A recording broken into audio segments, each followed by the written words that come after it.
The officials say they believe one of the biggest U.S. adversaries feels emboldened by the lack of a significant retaliatory response from both the Trump and Obama administrations. Russians have maintained an aggressive collection posture in the U.S., and their success in election meddling has not deterred them, said a former senior intelligence official familiar with Trump administration efforts. Russians could also be seeking more information on Trump's administration, which is new and still unpredictable to Moscow, according to Steve Hall, retired CIA chief of operations.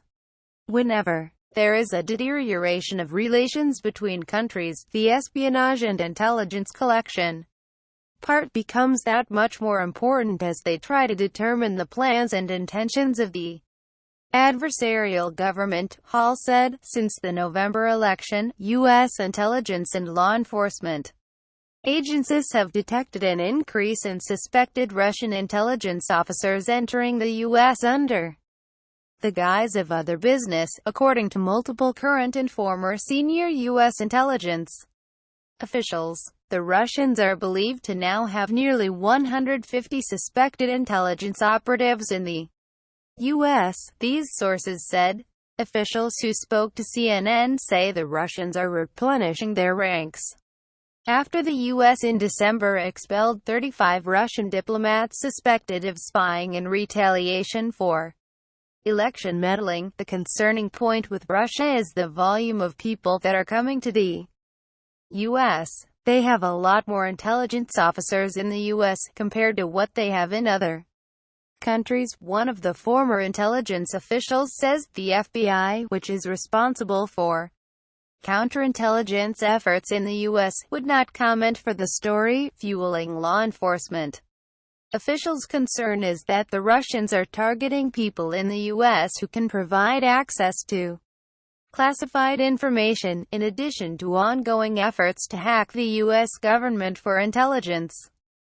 According to several of the officials, in some cases, Russian spies have tried to gain employment at places with sensitive information as part of their intelligence gathering efforts, the sources say, but that hasn't stopped the State Department from issuing the temporary duty visas, also known as TDY, to the suspected Russian intelligence officers.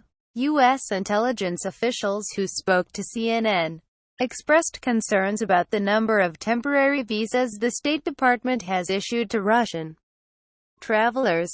The issue is not a new one between state and intelligence but has continued even after the intelligence findings of Russia meddling in the U.S. election. A State Department official would not comment specifically on the visas that have been issued, citing confidentiality under the Immigration and Nationality Act, but said, "The United States is open to working with Russia where we can find areas of practical cooperation that will benefit the American people."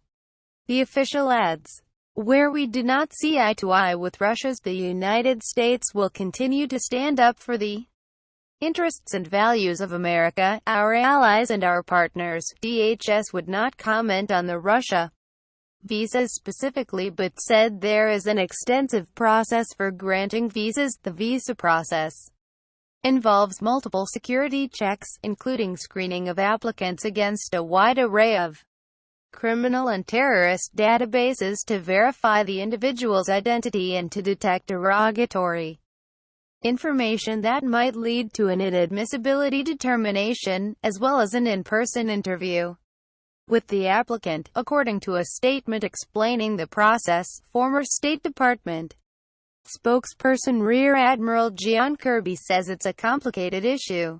To deny a visa, there has to be concrete reasons to do it, said Kirby, a CNN military and diplomatic analyst. Sometimes they bring people over on legitimate business only, that's true.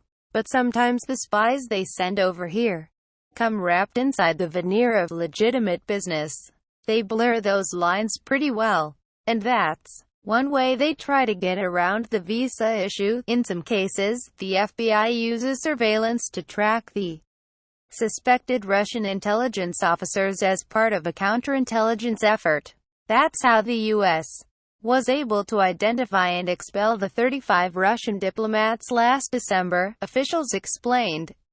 U.S. law enforcement officials say some of the Russian diplomats have violated protocol by leaving the Washington, D.C. area without notifying the State Department.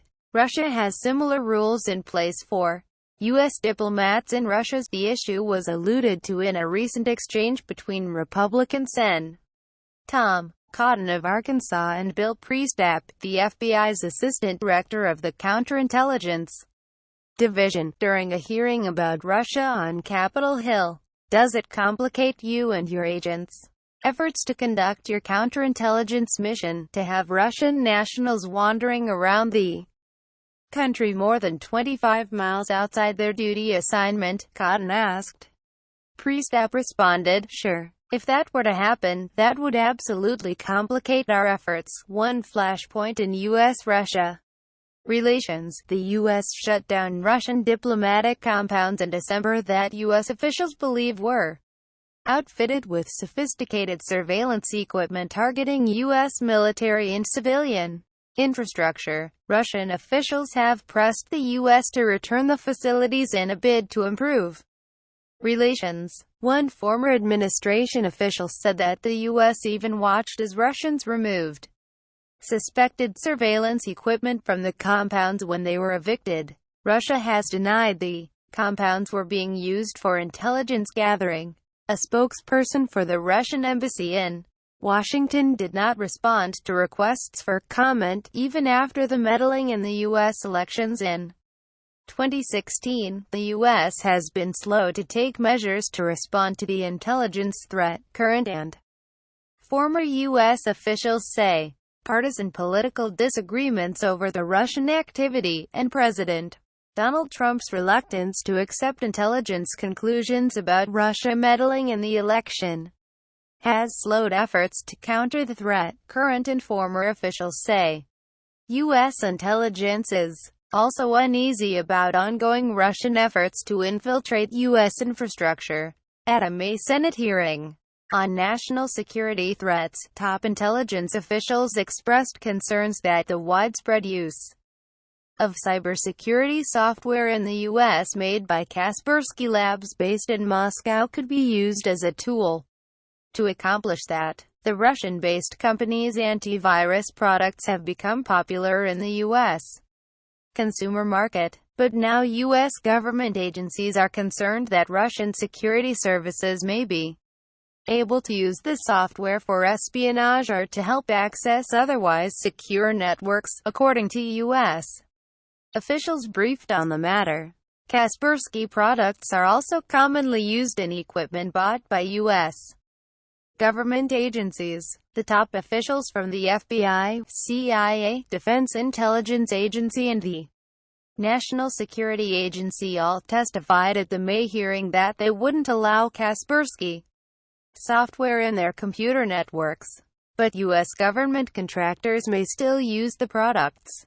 The officials would not detail their concerns in an open hearing, citing the classified nature of the information. Kaspersky has denied any ties to the Russian government and says it has never helped and wouldn't assist with any government's espionage efforts.